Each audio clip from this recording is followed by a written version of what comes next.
Alright, so I just got our fuel tank dropped out of here. As you can see. Oh gosh.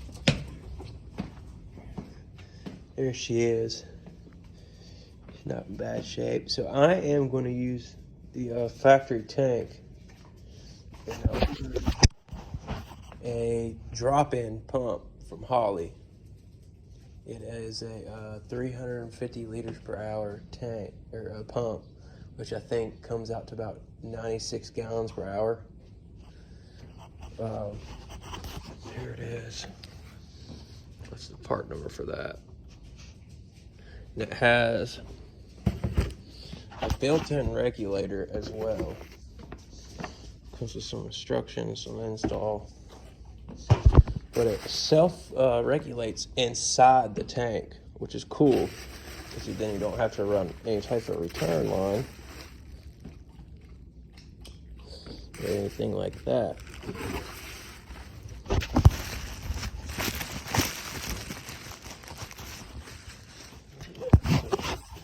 Here it is, as you can see. It sits in there like so. There's the regulator, and it's got ports for 2 lines, I guess, in case you did want to return, but it self-regulates. Like I said, it's set 58 psi, so like I said, you don't have to run a return line or anything. It comes with a harness. Let's see.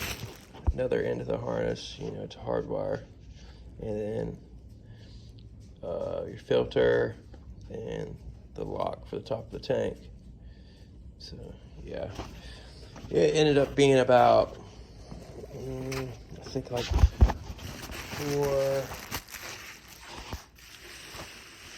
$490, I think, after tax is what it was.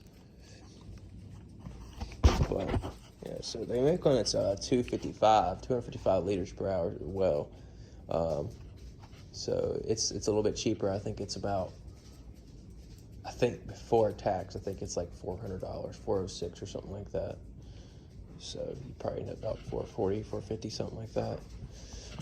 But yeah, so like I said, we went with the 350 liter per hour pump, and like I said, you can use your factory fuel system, but I'll be running braided line straight off of the pump there, all the way up here to the front. And basically I'm just leaving the factory lines underneath the car in case whatever, in case it was to be sold or something like that, and whoever it was to go to was like, oh, I want to convert it back or whatever. I like to leave stuff like that up there for people, in case that is the situation. What's up, Sam? But anyways, yeah, like I said, with this fuel setup, you don't have to buy a regulator or anything. Like I said, it self-regulates in the tank. There is one, though, that they sell it's like half the price, but you have to pay attention to that because it doesn't come with the regulator. So you'd have to buy an external regulator, which, is no big deal. But like I said, I got the one that self-regulates in the tank. So we'll be installing that probably today, get that in there, and either today or tomorrow, probably get that in there. I just dropped the tank just now, so we'll see how it all pans out. So what I've started to do now is, on this car, we went with a Terminator X Max, and we are keeping the AC in this car. I'll actually be converting it over to, instead of the factory compressor that came with this car, we'll be swapping it over to the truck compressor, basically, is what we're going to do. Because after looking stuff like that, putting turbos, either twins or a single in here, it's going to be a lot harder to do with that original AC compressor, just because the setup for it basically puts it like over in here somewhere, and it's just going to be in the way, as if it's not going to be tight enough, with the AC in there. But it's basically, it'll go back down here where it goes on these hinges normally. But anyways, as you guys can see, I started to run the harness. Kind of probably wondering where it's coming in from. So it comes in from the back of the engine, basically. It's completely hidden. And basically what I did is I came in the car, kind of try to find what spot would work best. So basically what I did is I pulled back the car from the passenger side. And I haven't screwed anything down or locked anything in place yet, but it'll be right there. And then I'll be running it up into the dash and mount my ECU up in there as well. So with that, say we have a slight bulge in the, the carpet, for instance, possibly, which I doubt there really will be. I didn't want to put it on the driver's side and it possibly affect, pushing the gas pedal or, just be one of those annoying little things. So yeah, so I decided to go with that on the passenger side right here. And I'm gonna add probably some heat tape to it, just for extra safety, for caution. But on the bottom here, as you guys can see, it comes up basically on top of the transmission there.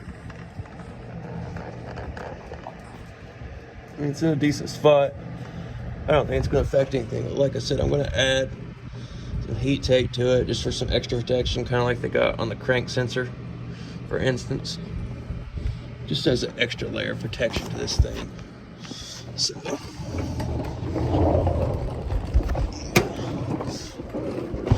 that's where we're at with that. Like I said, I think it's a good spot for it. Like I said, it hides everything. So I'm gonna finish doing that and get everything basically where it needs to be. Lock down the piece for the firewall, so the wires don't be getting rubbed on the metal and all that good stuff. Basically see how it turns out. So like I said, that's how I'm running the Terminator harness. And like I said, that'll also be how this harness is running. This is the power harness for the ECU, and I'll also run my transmission controller harness through there as well. So yeah, that's where we're at right now, and I'm going to continue to do it and get it where it needs to be, and then we'll move on to the next step. So right now I'm working on installing the crossmember, black crossmember is what we have in this car. Some cars, when they have the split frame over there, you have to add in a piece that comes with the kit. I think it comes with it. If not, you have to buy it with the kit. This crossmember works with multiple transmissions, but depending on which one you're using will depend on what extra pieces you need with the crossmember. But this is designed, I think they have a couple different ones, but this one's designed for the G-body cars. So right now I'm working on installing it, get it in the frame. And then I need to adjust my transmission, well, my engine and transmission where it's at.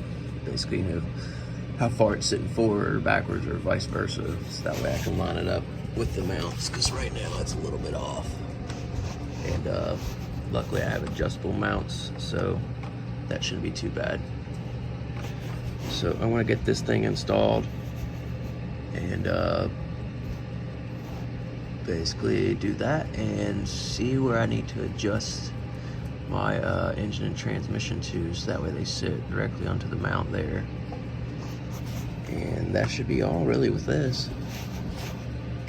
After that, I'm going to set the car on the ground and probably go ahead and measure for my drive shaft on this car. So that way we can go ahead and we can get that ordered. And that'll be one less thing we gotta wait on whenever the car gets done. So after installing the crossmember, I ended up having to shift the engine and transmission back. Luckily I got adjustable mounts, but to basically get the transmission on the crossmember where it's supposed to be, and to get the crossmember to bolt up to the frame where it's meant to bolt up, as you can see, it became very tight fit back here, keeping the AC and everything in basically. And also with my harness, it became very tight with it. It's not squashed or anything. but I was planning on running all my harnesses through one hole, basically, is what the plan was. Now, I ended up doing a second hole in the floor, in the transmission tunnel. So basically, I just added my second hole. They're right next to each other. This is for the transmission. This is the main harness here. And I'll probably run my power harness through here. Worst case, I'll run through here. Basically, things just got really tight. And I went to pull the harness back out to run the transmission wheel through there with it. And it was just really tight trying to pull that harness back through there. I'm like, man, I don't want to get this thing out and then fight it trying to get it back in there. So you know what? We'll just do a second hole. At least things won't be as cramped, and at least there's room, to run more wires through in the second hole in case anything's added to the car, whatever. So we ended up adding a second hole, basically. No big deal. Just kind of a little minor setback, but no big deal. Like I said, future stuff, it'll be better really if I add anything to the car. It'll work out. So, what's wrong, boy? The dog's over here whining. But yeah, I just think it'll work out better. So, yeah, just remember that if you do anything like this. Remember, if you have one of those cross members, basically, and you want something to set where it wants to be sure to account for little things like that, your wires, stuff like that, if you're going to have to shift some things around. So you don't want to smash stuff, break things. If that would have had to go back anymore, basically that box would have busted, basically that house and everything for, the heating and cooling. But like I said, it all worked out. I just want to make note of that. And I'm going to continue with the build.